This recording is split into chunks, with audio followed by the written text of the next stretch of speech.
नमस्कार, जय हिंद, जय श्री राम दोस्तों। शिवम चौधरी ऑफिशियल में आप सबका स्वागत है। आगे बढ़ने से पहले आप सबसे रिक्वेस्ट है, वीडियो को लाइक कीजिए, चैनल को सब्सक्राइब कीजिए और शेयर करना मत भूलिएगा। जो ये देश विरोधी इकोसिस्टम है, इसके अंदर एक बहुत खास बात है। ये उन लोगों को चिन्हित करने में बहुत जल्द कामयाब हो जाता है जो इन्हें लगता है कि आने वाले भविष्य में हमारे लिए कंपटीशन क्रिएट कर सकते हैं। शायद इसीलिए 2002 में तत्कालीन मुख्यमंत्री नरेंद्र मोदी को चिन्हित करने में कामयाब रहे और लगभग एक दशक तक एक बड़ा कैंपेन उनके खिलाफ चलाया।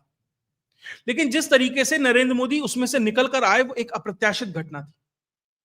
उसके बाद जब इन लोगों को ये लगने लगा कि ये व्यक्ति प्रधानमंत्री बनेगा, लगभग निश्चित है, उसके बाद भी प्रयास किए गए। पटना की वो रैली सबको याद है कि वहां क्या हो रहा था और किस तरीके से प्रधानमंत्री की जान वहां पर खतरे में थी। उसके बाद 2015 में एक प्रयास यूक्रेनियन एयर स्पेस पे किया गया, जब प्रधानमंत्री यूरोप की यात्रा से वापस आ रहे थे। उसके बाद एक और प्रयास पंजाब के अंदर किया गया। ये वो 3 प्रयास हैं जो ज्ञात हैं। उसके अलावा बहुत सारी ऐसे होंगे जो एजेंसियों ने शायद निष्फल कर दिए गए होंगे। इन्हें लगा कि ठीक है, चलिए ये भी कर लिया। 2014 तुक्का था, लग गया, मोदी बन गए, ट्रंप भी बन गए थे 2016 में। फिर 2019 आया, लेकिन वहां पर भी उन्हें सफलता हाथ लगी। उसके बाद इनका डेस्परेशन और तेजी से बढ़ने लगा। इन्हें लगा कि अगर 10-15 साल सत्ता से बाहर रहेंगे तो जो इकोसिस्टम क्रिएट किया है वो खत्म होना शुरू हो जाएगा। उसके बाद लगातार आंदोलनों का दौर शुरू होता है।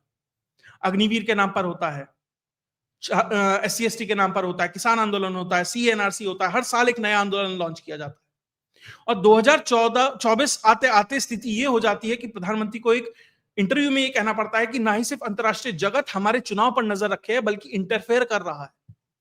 स्थिति ये पहुंच जाती है जहां जीत सुनिश्चित लग रही थी, 272, 300, 350 का आंकड़ा निश्चित लग रहा था। इंटरफेरेंस इस हद तक था, बड़े बड़े रिजीम चेंज एक्सपर्ट भारत में घूम घूम कर जा रहे थे।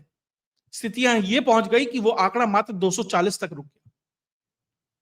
उसके बाद भी जब इन्हें लगा कि भैया 10-20 सीटें फालतू आ गई हैं, अब सरकार कहीं जा नहीं रही है, मोदी ने एक तरीके से जुगाड़ बिठा लिया है चंद्रबाबू नायडू और नीतीश कुमार के साथ, तो हम इलेक्टोरली नहीं हरा पा रहे हैं, आइडियोलॉजिकली भी हमारे पास वो दम नहीं है कि जो एक नेशनलिज्म और हिंदुत्व को लेकर जिस तरीके से नरेंद्र मोदी चल रहे हैं, हमारे पास कोई ऑल्टरनेटिव नहीं है, तो अब कुछ नया लाना पड़ेगा। तो राहुल भैया लगातार विदेश यात्रा कर रहे हैं तब से, और एक विदेश यात्रा वो करके आते हैं मलेशिया से। उससे पहले बहरीन जाते हैं, बहरीन के रास्ते कहां गए थे नहीं पता, लास्ट नोन लोकेशन वो थी। उसके बाद वो वोट चोरी का मुद्दा लेकर आते हैं। जब वो भी उन्हें विफल होता नजर आता है, उसके बाद वो जाते हैं मलेशिया, और मलेशिया के बाद जैसे ही वो भारत आते हैं, तो भारत में आपको याद होगा लगभग 3 हफ्ते पहले मैंने एक वीडियो बनाई थी, 3-4 हफ्ते पहले, कि छोटे छोटे इग्निशन पॉइंट्स तैयार किए गए हैं कि किन्हें कब कैसे एक्टिवेट करना है समय के हिसाब से। और जैसे ही राहुल भैया वहां से आते हैं, तो ऐसा लगता है कि जो फेज 1 है उसे एक्टिवेट कर दिया गया है। और जिस तरीके से इस सरकार ने और इनके मुख्यमंत्रियों ने उस फेज 1 को पहले 48 घंटे के अंदर ही विफल कर दिया, उसके बाद इस पूरे इकोसिस्टम को समझ नहीं आ रहा है क्या है। और शायद उसी फेज 2 के लिए राहुल भैया दूसरी विदेश यात्रा पर निकल गए हैं। आज इन्हीं फेज 1 और फेज 2 की बात करें। सबसे पहले फेज 1, आप ये देखिए, एक साथ भारत के कई राज्यों में, और ज्यादातर या तो केंद्र शासित राज्य हैं या बीजेपी शासित राज्य हैं, उनके अंदर एकाएक किस तरीके से माहौल खराब करने का प्रयास किया जाता है। सबसे पहले लद्दाख के अंदर कैसे एक कांग्रेसी काउंसलर भीड़ इकट्ठी करता है सोनम वांगचुक के निर्देश पर या उसके नेतृत्व में चल रहे आंदोलन के तहत, और आगजनी होती है और तोड़फोड़ होती है और हंगामा होता है, 4 लोग मर जाते हैं और 80 से ज्यादा घायल हो जाते हैं। कहां हुआ है ये? लेह के अंदर, जहां आबादी बहुत कम है। देखिए, हम सबको ये लग सकता है सोनम वांगचुक की 134 एकड़ की जमीन वापस ले ली, शायद इसलिए वो परेशान था और वहां पे एकाएक स्थिति बिगड़ गई, लेकिन मैं इससे कहीं बड़े परिदृश्य को देखा। ये वो रीजन है जो बहुत ही हाईली सेंसिटिव जोन है।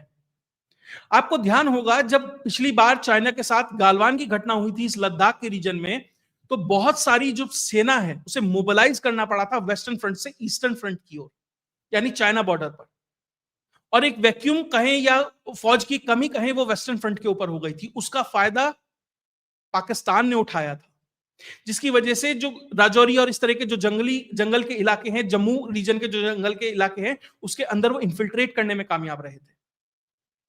उसके बाद बैट कमांडो और SSG और उन सब के जो पाकिस्तानी जो भी फोर्सेस के जो लोग थे उन्होंने किस तरीके से वहां इन्फिल्ट्रेट किया। बहुत मुश्किल से सेना को उन्हें वहां निकालने में बहुत मेहनत करनी पड़ी। तो क्या इस बार भी यह प्रयास था कि यहां पर वापस से एक कियोस क्रिएट किया जाए और वहां से जब आर्मी यहां मोबिलाइज होगी तो उसका फायदा वहां पर उठाया जाएगा। और यह सब कब हो रहा था? यह सब तब हो रहा था जब आसिम मुनीर और शहबाज शरीफ अमेरिका की यात्रा पर थे। लेकिन सरकार इस चीज को एंटिसिपेट करती है और मात्र सीआरपीएफ के दम पर उस पूरे के पूरे सिचुएशन को कंट्रोल करने में कामयाब रहती है। वरना सोनम वांगचुक जैसा हाई प्रोफाइल व्यक्ति को कोई भी सरकार हाथ डालने से डरती है। भैया अमृतपाल सिंह हो, उमर खालिद हो, शर्जील इमाम हो, ये अलग नाम है, ये अलग लीग के लोग हैं, और सोनम वांगचुक बिल्कुल ही अलग सोफिस्टिकेटेड है।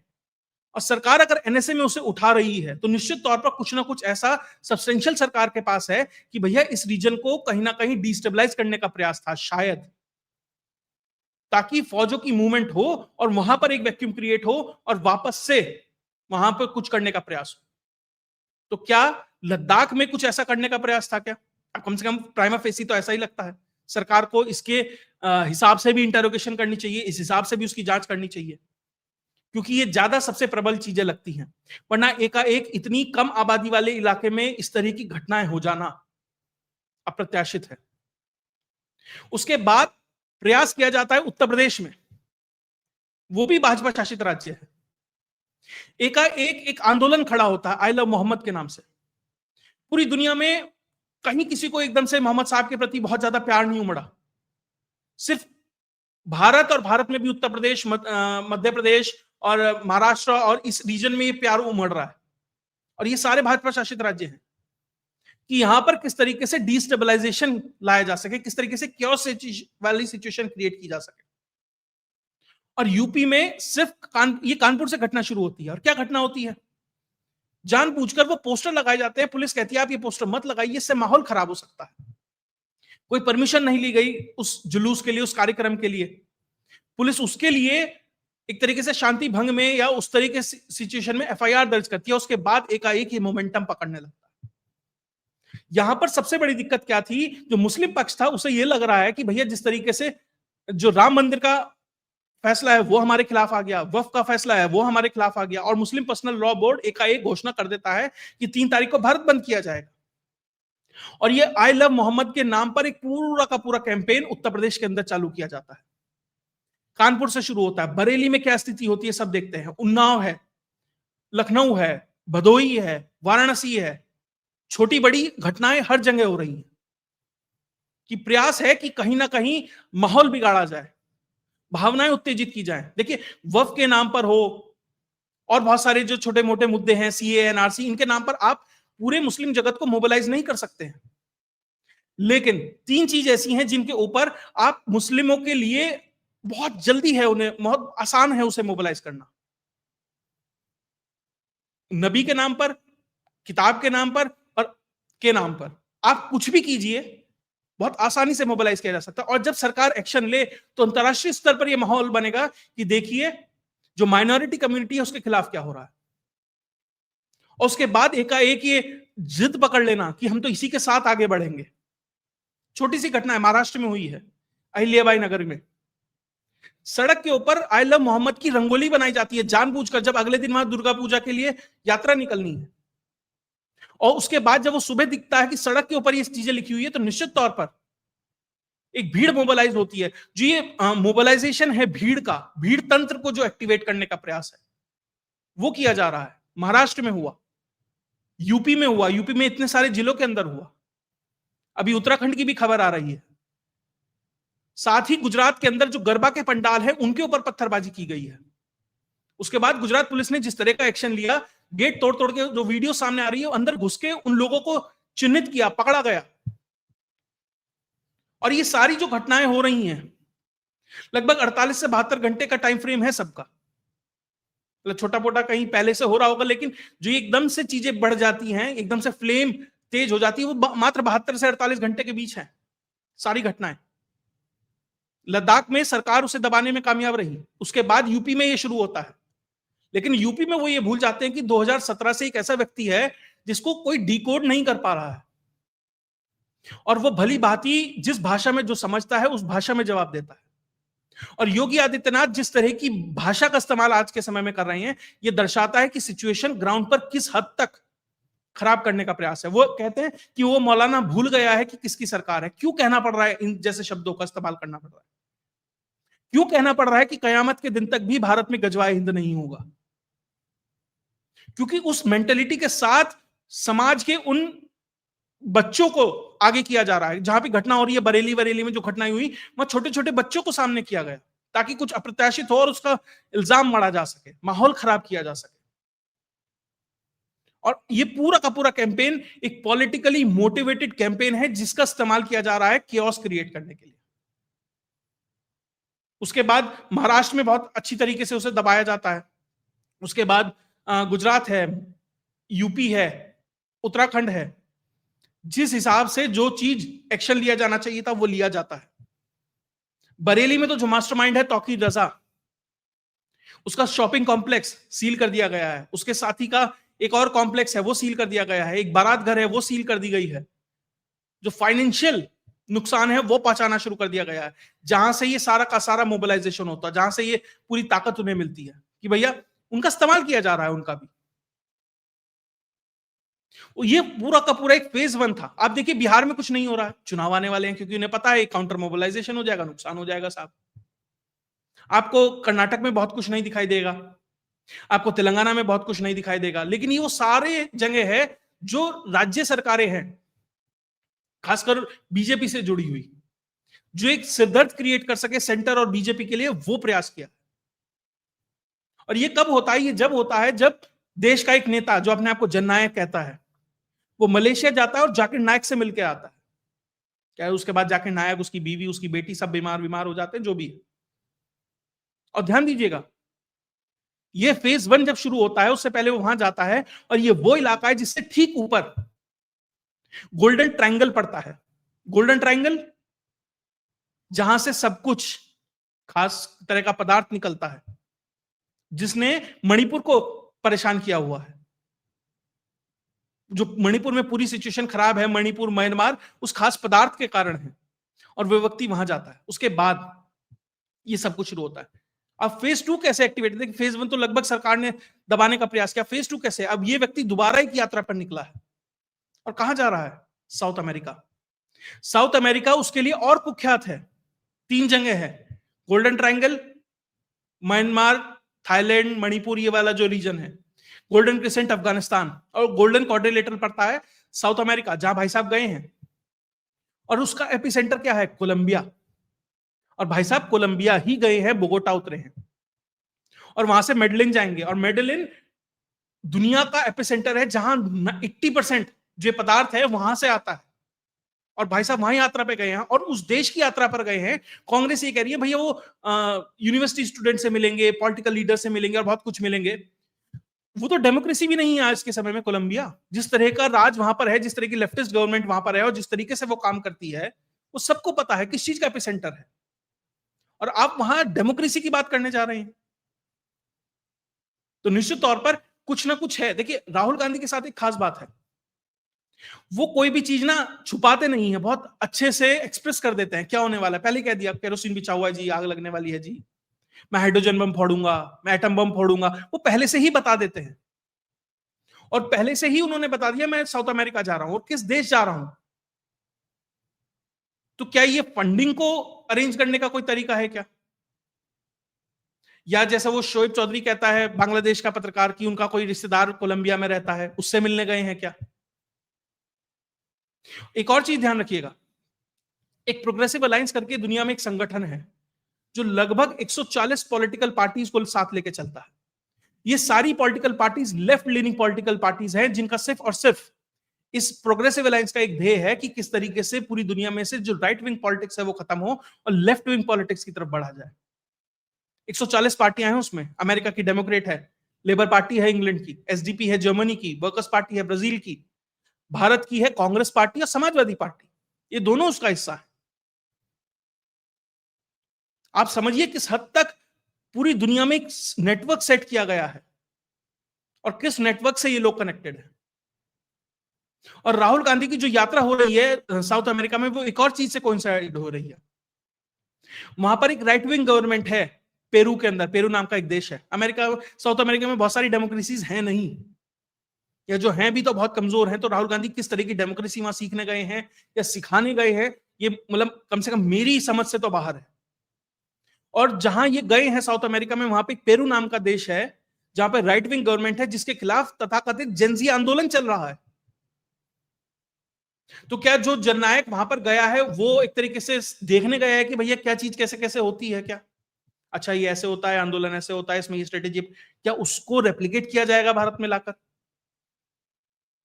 एक मास्टर क्लास लेने गए हों, या कोलंबिया गए हैं तो वहां कुछ किस तरह के लोग वहां उनकी मुलाकात होनी है, क्या होना है वहां पर, वो भी एक सवाल उठता है। और दूसरी चीज, प्रधानमंत्री नरेंद्र मोदी तो प्रधानमंत्री की कैपेसिटी में दुनिया की यात्राएं करते हैं, और वो उनकी आधिकारिक यात्राएं होती हैं, लेकिन उससे कहीं ज्यादा यात्राएं राहुल गांधी करते हैं। एक एवरेज के तौर पर हर 5 से 6 दिन के बाद एक विदेश यात्रा उनकी रहती है, यानी 5 दिन भारत में रहते हैं, 6वां दिन विदेश होता है उनका। लगभग एक साल में 50 से 60 यात्राएं उनकी होती हैं, यानी हर 6 दिन में एक बार बाहर होते हैं। और वो तब है जब वो लीडर ऑफ अपोजिशन नहीं थे, तो वो किससे मिलने जाते थे। और राहुल गांधी की इतनी यात्राएं रही तो वो ये बता सकते हैं कि उससे भारत को क्या हासिल हुआ, किस देश से बेहतर संबंध हुए, कहां से वो पैसा लेके आए, इन्वेस्टमेंट लेके आए, एमओयू साइन हुआ, टेक्नोलॉजी आई, कहां से हम बेहतर तरीके से चीजों को कर पाए, कुछ बता सकते हैं मॉडल, सिवाय इसके कि वहां जाकर ये कहें कि भैया आप हमारी मदद कीजिए भारत में सरकार बदलने के लिए। और अभी भी वो साउथ अमेरिका गए हैं, कोई वीडियो बाहर आ जाए, सिवाय उनका कि एयरपोर्ट पे लैंड हुए, सुप्रिया सिन्हा ने ट्वीट कर दिया, क्या वो ये बता सकते हैं कि किस व्यक्ति से मिले हैं, कहां लेक्चर डिलीवर हुआ है, किन छात्रों से बात की है।